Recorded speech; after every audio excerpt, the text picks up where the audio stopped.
صدق اللہ العظیم۔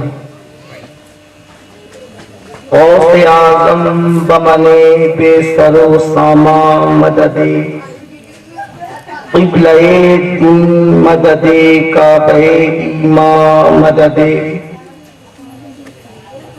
بگرداب بلا روحی فدا صلی اللہ علیہ وسلم کی بارگاہ بکس پناہ میں جس طریقے سے میں پڑھاؤں تمامی حضرات اپنی بیداری کا ثبوت دیتے ہوئے میرے ساتھ مل کر پڑھیں۔ الصلاة والسلام علیکہ یا رسول اللہ، الصلاة والسلام علیکہ یا نبی اللہ، الصلاة والسلام علیکہ یا حبیب اللہ، الصلاة والسلام علیکہ یا نور اللہ، صلی اللہ تعالی علیہ وسلم۔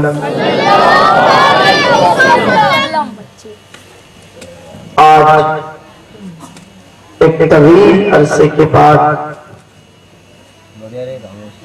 سٹانہ کی سرزمین پر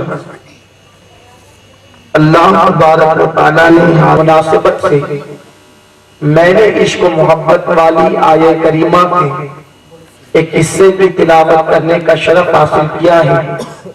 رب قدیر اس کے سلسلے میں مجھے حق دینے اور آپ تمامی حضرات کو اکسل کر اس پر عمل کرنے رسیام کرنے کی توفیق عطا فرمائے۔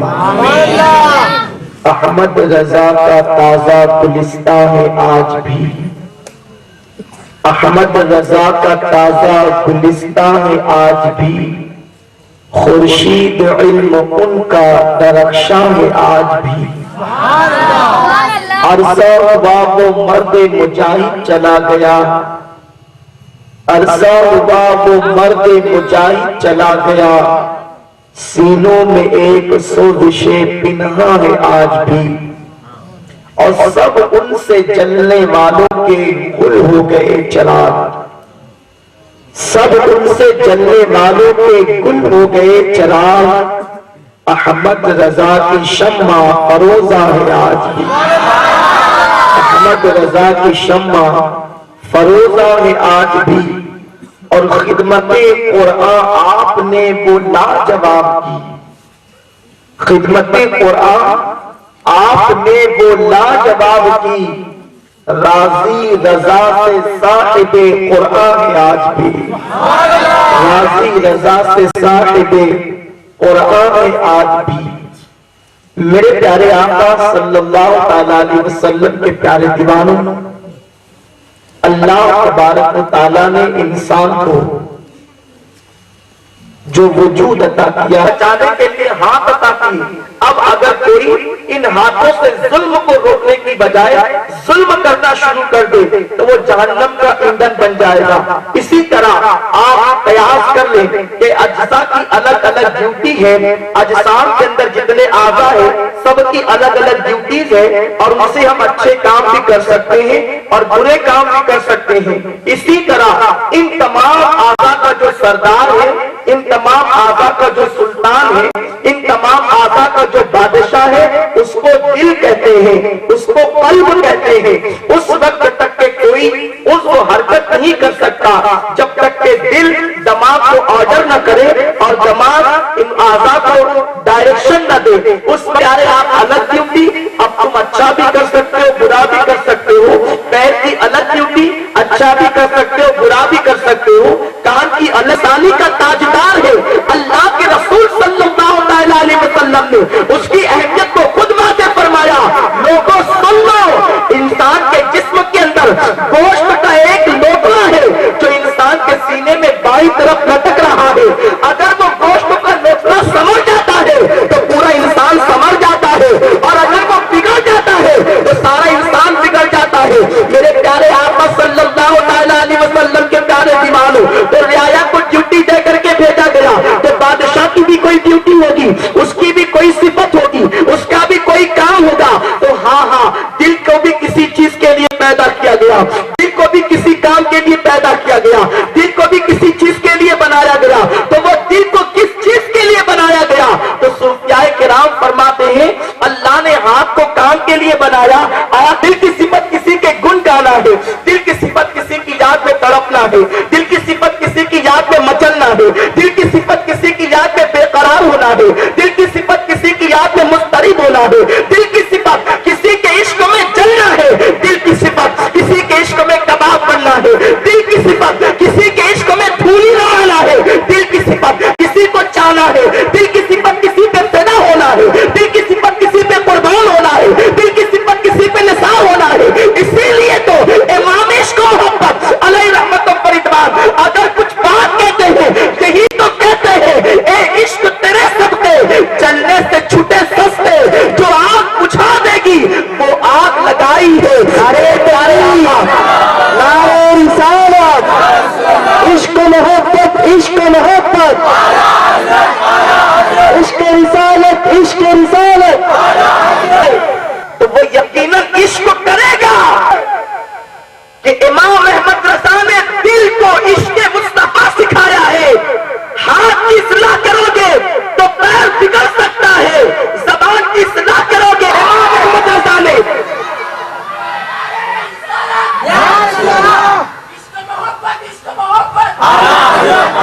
امام احمد رضا نے دل کو سنوارنے کی کوشش کی۔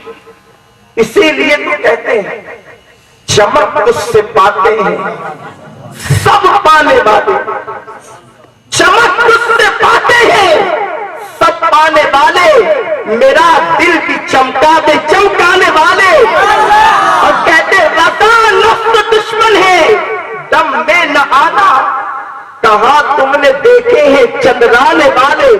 تو دل اللہ نے محبت کے لیے دیا ہے۔ اے انسانوں، اب تم نبی سے محبت کرنا چاہتے ہو یا دنیا سے محبت کرو گے؟ اللہ جسے چاہے اولیاء بھی گزریں گے، اصفیاء بھی گزریں گے، مسلمان بھی گزریں گے، کافر بھی گزریں گے، کر سکے سب کو اس پر سے گزرنا ہوگا۔ اللہ کے پیارے حبیب علیہ السلام و تسلیم فرماتے ہیں جب صراط سے گزرے گا وہ جہنم کے اوپر ایک پل بنا ہوا ہے، نیچے جہنم ہے اور اوپر وہ برج ہے، اوپر وہ پل ہے۔ تو جب عاشق رسول اس پر سے گزرے گا تو جہنم کہے گی اے عاشق رسول تو مجھ پر سے جلدی سے گزر جائے۔ عشق رسول کا عالم یہ ہے۔ میرے پیارے آقا صلی اللہ علیہ وسلم کے پیارے دیوانوں، اپنے دل کو آوارہ نہ ہونے دو، اپنے دل کو بے بگڑنے نہ دو، اپنے دل کو بہکنے نہ دو۔ اگر تم رسول سے محبت نہ کرو گے تو دل کی صفت محبت کرنا ہے، وہ کسی غیر سے محبت کر بیٹھے گا، وہ کسی برے سے محبت کر بیٹھے گا، وہ کسی دشمن خدا سے محبت کر بیٹھے گا۔ اس لیے اپنے دلوں کے اندر رسول اعظم صلی اللہ علیہ وسلم کی محبت پیدا کرو، رسول اعظم صلی اللہ علیہ وسلم کا عشق پیدا کرو۔ اب آؤ ذرا دیکھو امام اہل سنت اعلیٰ حضرت رسول پاک سے کیسی محبت کرتے تھے، رسول پاک سے کیسا عشق رکھتے تھے۔ میرے پیارے آقا علیہ الصلوۃ والتسلیم کے پیارے دیوانوں، قسم خدا کی اللہ بھی اپنے حبیب سے کتنی محبت فرماتا ہے۔ اے اللہ تو خود کیوں نہیں کہہ دیتا؟ تو کہتا ہے محبوب آپ فرما دیجیے، کلام تو تیرا ہے تو ہی کہہ دیتا۔ نہیں، مجھے اپنا کلام بھی محبوب کی زبان سے سننا بہت اچھا لگتا ہے۔ اسی کو تو حضرت حسن بریلوی کہتے ہیں، ان کہہ کے اپنی بات بھی لب سے تیرے سنی، ان کہہ کے اپنی بات بھی لب سے تیرے سنی، اللہ کو اتنی تیری گفتگو پسند۔ تو میں ان آپ کہیے تاکہ کلام میرا بھی ہو جائے اور زبان آپ کی بھی ہو جائے۔ اب محبوب سے کہا کہ آپ کہیے اگر تم اللہ سے محبت کرتے ہو، اللہ کو دوست رکھتے ہو، فاتبعونی، تو میری پیروی کرو، اللہ کے رسول کے طریقے پر چلو، مصطفیٰ جان رحمت صلی اللہ علیہ وسلم کی سنت پہ عمل کرو، بغیر اتباع رسول کے عشق رسول